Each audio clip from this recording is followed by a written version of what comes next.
Welcome to Keith Knight Don't Tread on Anyone. Today we have Kal Molinet. We're going to talk about how to communicate libertarianism and anarchism. Kal, how are you? I'm doing swell. How are you doing? I'm doing fine. Before we get to the discussion, tell me about how it was being in D.C., talking to people at the March for Our Lives event. I would say not even for the March for Our Lives event, that DC, in front of the White House, there's a lot of protesters. There's a lot of people who have been doing this for a long time. They do weekly, monthly sort of events there. And of course, that seems to be the go-to place for a lot of people who want change of some kind. And so I find it to be an interesting venue, different scenery. I'm a DC native before I moved here to Richmond. So I've lived in DC for about 15 years plus. So I'm quite familiar with the city. I love the city. If I didn't move here to Richmond, I'd start Liberate DC, for example. So I like the scenery. I always love the city. And it's just a different pace of people to talk to. I mean, I'm still going to be doing it here in Richmond, but versus VC college students where their opinions are not yet formulated or concrete, or have had them spend like over a decade coming to those conclusions. I like the people outside of the White House because they have spent quite some time, considerable amount of time, even if they're wrong, even if it's feels over facts. It's just you talk to a much older crowd of people, and I think that's a little bit more challenging and a lot more fun. And I think the next area where I'm doing my Spreading Anarchy series will be in front of the White House.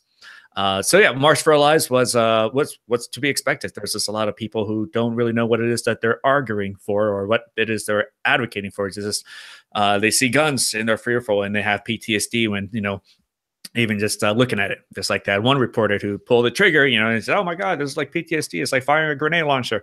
So, of course, when you ask them what AR-15 stands for, the AR part, none of them know.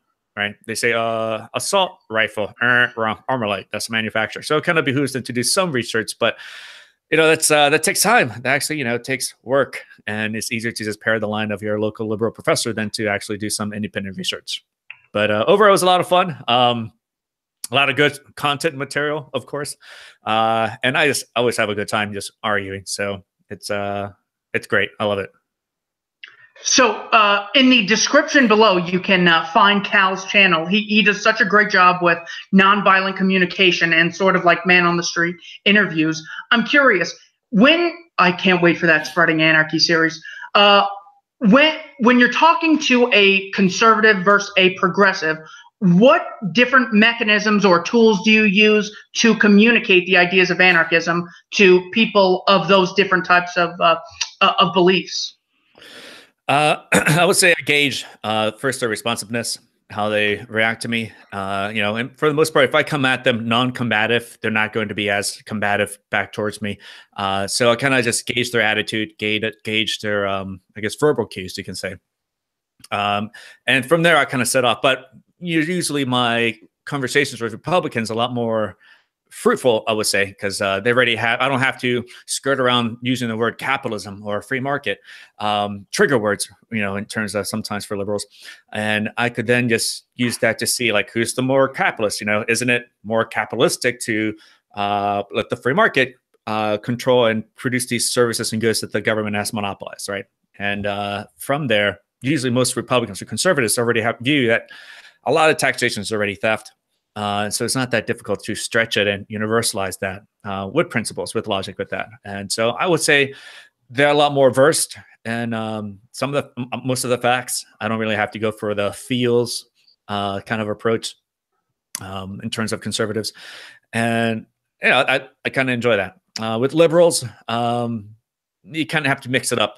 A lot more feels, a lot more of the facts, but it can be combative if I wanted it to be. But that's not really my end game for a lot of this stuff. My end game is mostly just trying to help them understand that they've been misled, right? For the most part, we've all been misled. And there's a lot of anarchists that have come to this position from all over, many different backgrounds, from being extremely hardcore pro-socialist, progressive, now to being pro-gun, pro-free market. And I know quite a number of them. So it's not different tactics, yeah, for different people. Know your audience.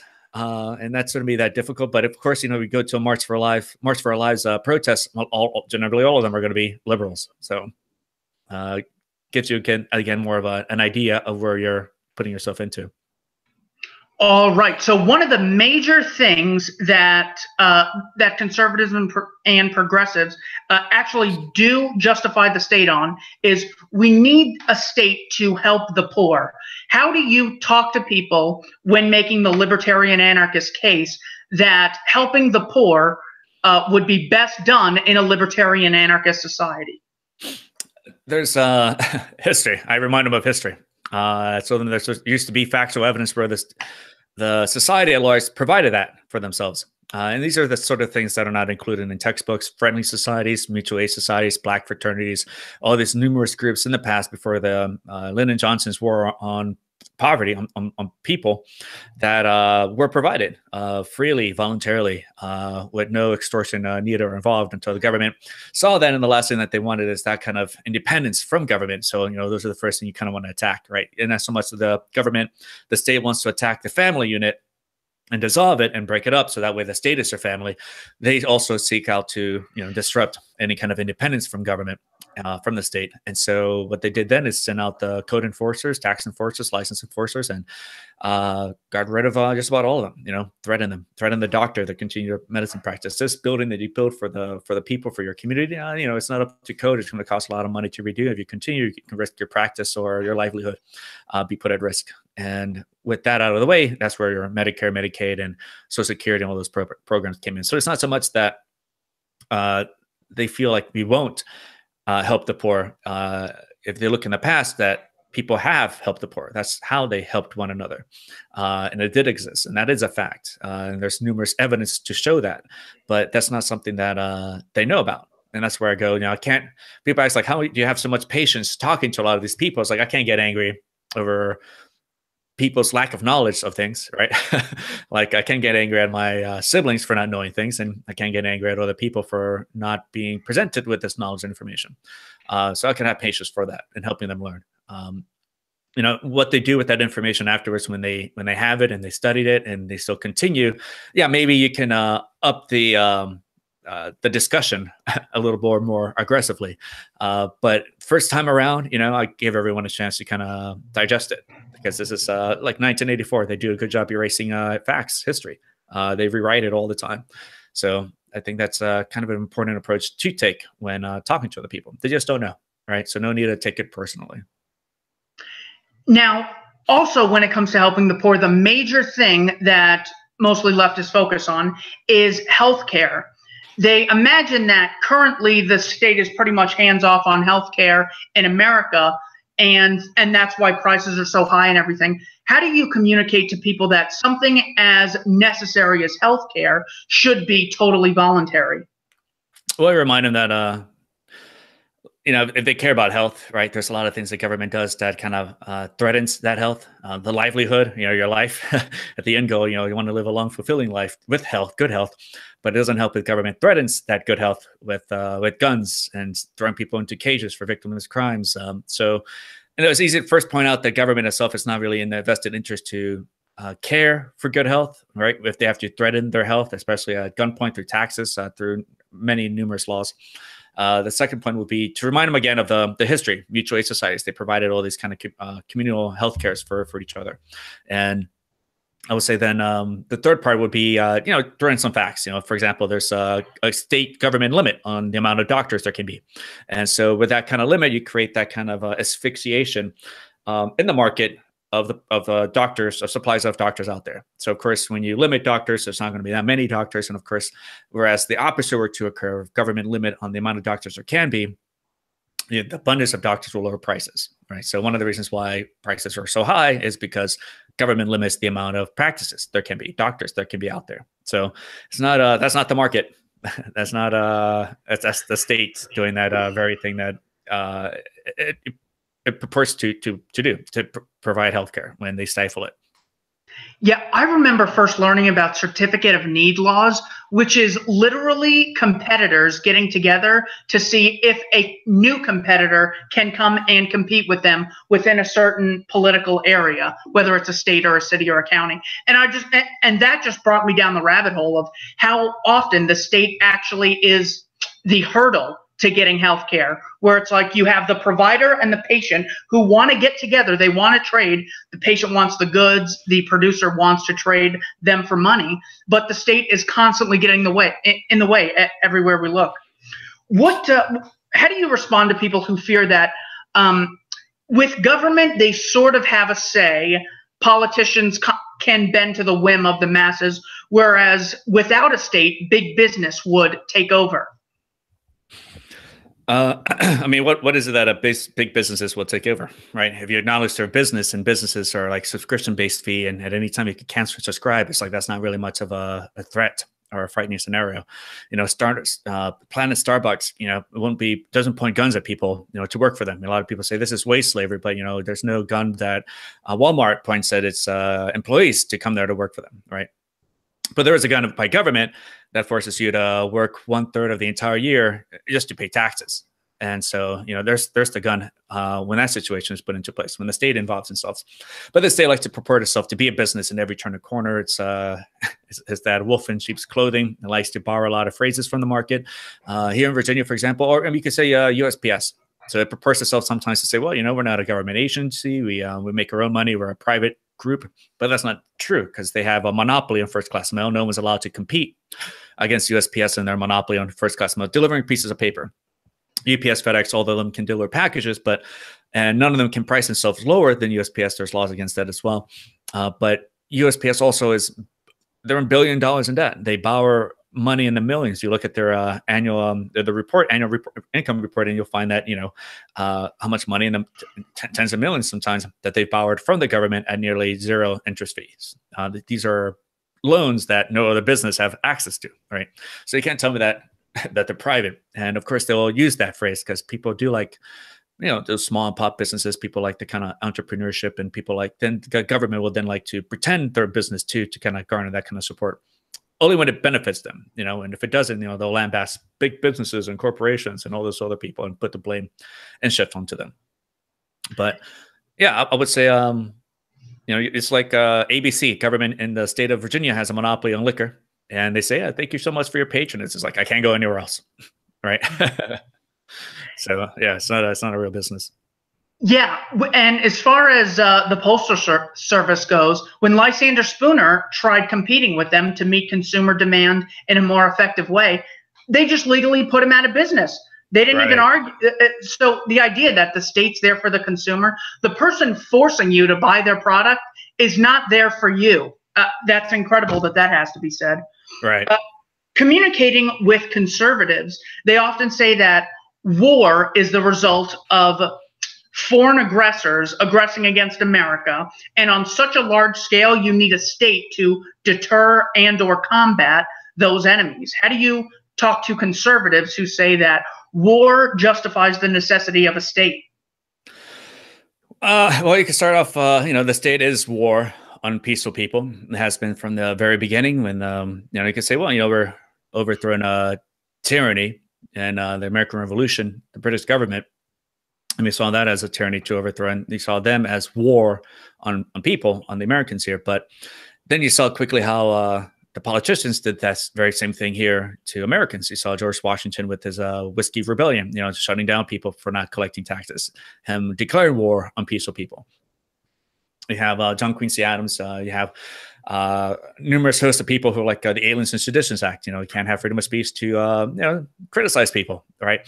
And you have Lincoln suspending habeas corpus, throwing people in jail for people who disagreed with him and his political viewpoints in all of Maryland and D.C. So, yeah, government is war on people. If you disagree with government, if you try to run away, escape when they say that you owe them something, you know, you'll be chased after with guns. You'll be thrown into a cage. If you try to escape, you'll be murdered, right? It's just on a grander scale, it's organized war, but at the individual level, it is war on people, especially here in the United States. But they also forget that the government has no obligation to protect people. Right? You have many Supreme Court rulings: Warren versus District of Columbia, DeShaney versus Winnebago County. A lot of areas in which the police failed to respond, the government failed to respond, and the Supreme Court's the judges have agreed and said that there's no obligation to protect life, liberty, or property. So if there's no obligation to do that, then you're forced the taxation to fund a service in which they don't have to provide, right?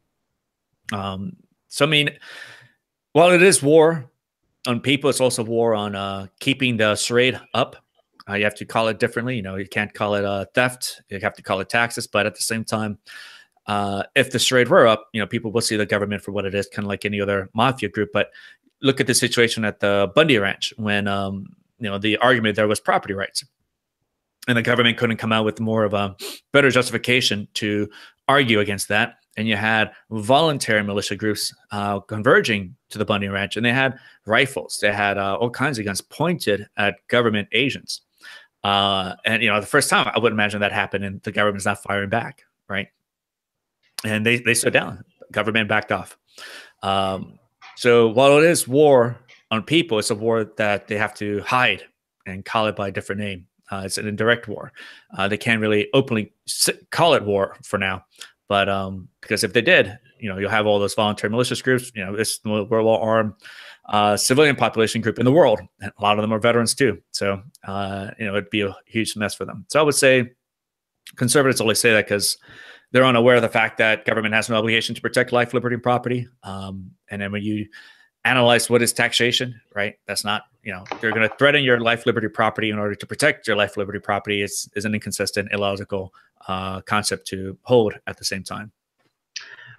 Yeah, it's so unbelievable that there wasn't. Look, by the way, Don Lemon called the Bundys a terrorist organization, and but as far as Warren v. District of Columbia, that just totally refutes the idea of a social contract. It's like obligation on one party, no obligation on the other. Like I cannot imagine like an Olive Garden saying you have to pay us whether we bring you food or not. Like it's so ridiculous. The fact that people can't hold that standard to the state is incredible.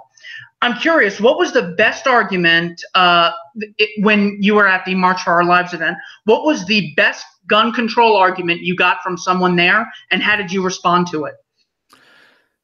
The best one. I know it's a very low bar.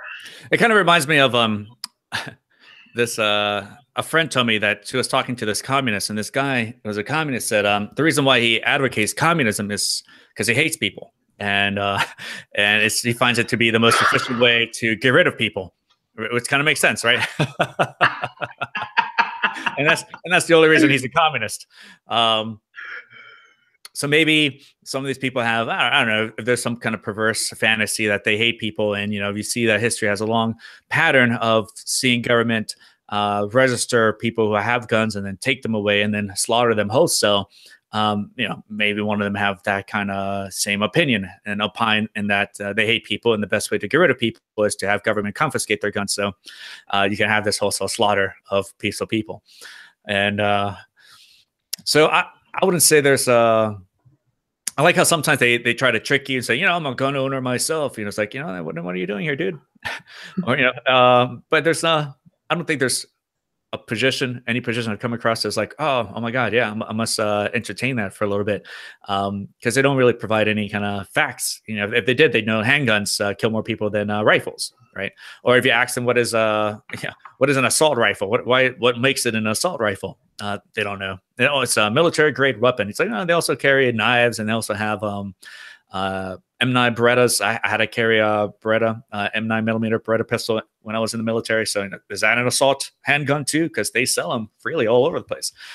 So that means all handguns have to be gone to, pretty much all guns. But I think a lot of this stuff just comes from the media. The media has done a good job sensationalizing this to make it seem like it's happening all over the place. It's a very constant threat to be wary of. But when you look at the facts and statistics, these kinds of mass school shootings have come down considerably over the past 2 decades. It's not on the rise.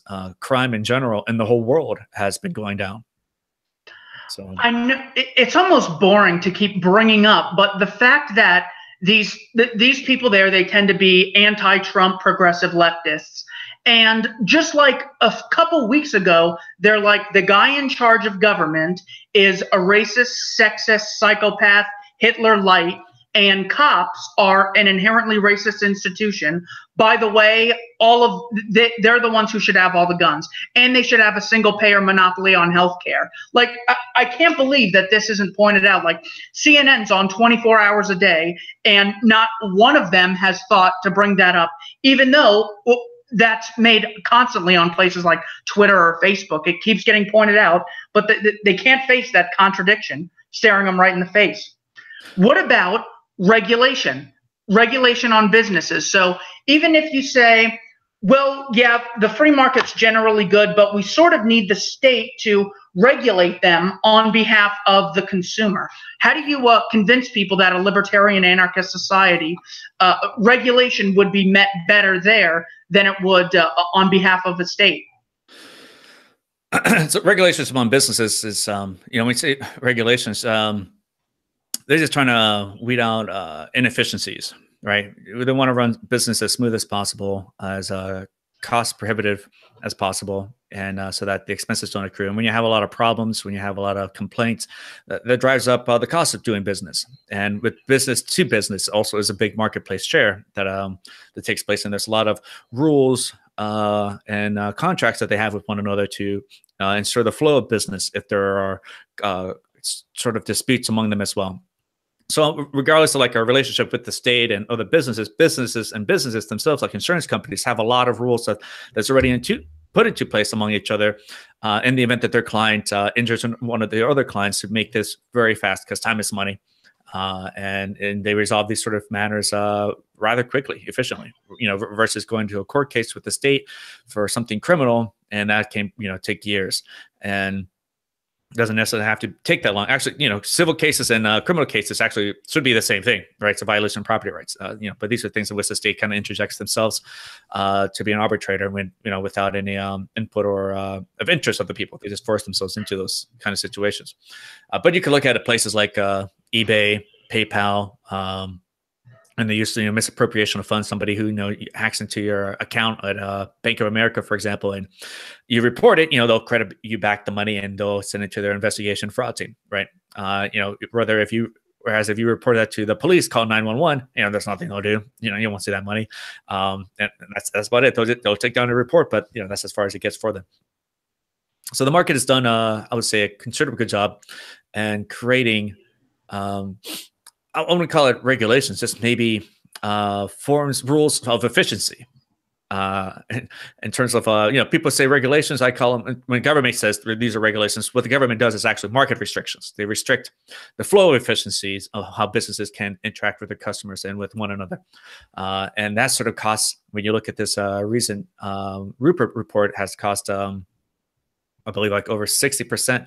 This is why you're like over 60% poorer today. Over decades of market restrictions that the government has placed, because these restrictions add up, the costs add up, and that has to go somewhere, and that goes to the prices and salaries of everyone else. They can't build a government. So, yeah, I think, not that I think, I mean, there's evidence for that. High trust societies and anarchist community helps too. You find, you look at places like in Japan, crime and stuff like that is not extensively high, but they have a high trust society. A lot of them have the same kind of culture. They have that kind of internal efficiency of rules that they already understand, and it's not kind of foreign or otherworldly to them. And I think that helps a lot too. And I would say here in the United States, Western culture has a good high trust in terms of that and the values that we share. It makes it easier for transactions and trade online even to get through, which is amazing, which is great. Somebody I've never met. And you can have the rating system. Rating systems are a great thing towards that. You try to do a rating system with the government, it'd always be like -1 or -0.5 a star. The approval ratings of these politicians, down like lower than 10%, and still they're still in office, right? And they can't shut down, whereas any other business will go bankrupt, so. And worst of all, they call themselves representatives, like they represent. It's absolutely sickening. Two more quick questions. The ethics of emergencies often come up. They'll say the entire state is justified and the welfare state's justified, and aggression is justified because if I'm starving, I can initiate aggression to take someone else's food to save my own life. Therefore, the state is justified in doing those things which would arise in emergencies to avoid them. How do you communicate to someone who responds to the state is illegitimate because ethical emergency? Yeah, that's a good one. The I'm starving, so I could break into your house, raid your fridge. If you get in my way, I get to hurt you. That's perfectly fine. You know, hey, I got cats to feed. Um, but you find that these situations of starvation, famine, emergency situations occur in countries going to that dead end zone of socialism. You know, inevitably, these are unfunded liabilities. You have the economic calculation problems, and it will all collapse early. But the ones that have sped their way through that finish line, like on a nitro boost, like Venezuela, you have that situation, and now it's not the market's fault. That's the government's fault. That's socialism's fault. That's you know, you look at Mao's China, the government's centralization of production of agriculture. You know, created the Great Famine out there. Tens of millions dead. Parents eating their children, their sons and daughters, just to survive, cannibalize them. And so you find time again the pattern of history when you find these emergency situations are happening in these deep-seated socialist countries that inevitably fail and inevitably create those kinds of conditions in which, people are ready to this throat. It's more of a night of the living dead, which they're just tearing at everything. In Venezuela, they're tearing at zoos to eat the animals there. Whereas here, whatever's left that we have of capitalism before it's all gone, you know, there's no one starving in the United States. The only reason anyone is starving in the United States is maybe out of mental illness or parental neglect for their children, right? Here we have such a great abundance of food that, you know, you can go to McDonald's for $1 and have, they say, like the most nutritional in terms of calories and what's in it at a price. You have dozens and dozens of food banks. Churches play a great role in that philanthropy. And, you know, you have anyone really, if you ask, hey, I'm starving, really hungry. Can I get something to eat? People say, yeah, sure. You know, we could go to any 7-Eleven. You know, these things happen all the time. So there's no one starving unless it's willful starvation or parental neglect or mental illness. But for the most part, there's plenty of food here. Whatever's cut the capitalism that we have here in this country has done a good job averting that. But if you really want to see those kinds of examples, then, you know, go to Venezuela, go to a socialist country. You know, do a trade a capitalist for a socialist sort of thing, right? Swap them out. And I would say that you know, when you ask them that, you know, if I'm starving, you know, why don't you ask, you know, hey, it's kind of funny in those extreme scenarios, you're not allowed to ask people for help, right? That's not an option for them. You have to raid someone's house. You have to go into Mad Max style. You have to kick down the door, shoot their dog, and, you know, steal their lettuce and ramen noodles from the fridge. You can't knock and say, hey, I'm really hungry, dude. Can you help me out? You can't do that. That's not an option in those kind of scenarios. You can't ask your friends. You can't ask a church. You know, you can't work for a job. I think that's like a awesome thing you can do, right?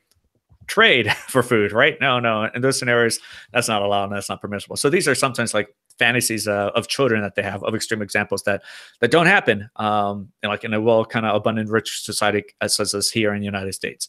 But they do happen in the dead end of hellscapes of socialism towards that end, like Venezuela and other places that government has created that kind of famine and starvation, like in Ukraine. Holodomor famine led to the millions of people dying, you know, purposefully, man-made. Yeah, if statists just took that imagination they had for emergency ethics, like they have such these wild imaginations about what would happen in the absence of a coercively funded monopoly, but they like cannot imagine how roads could be paved in the absence of a ruling class. It's so selective.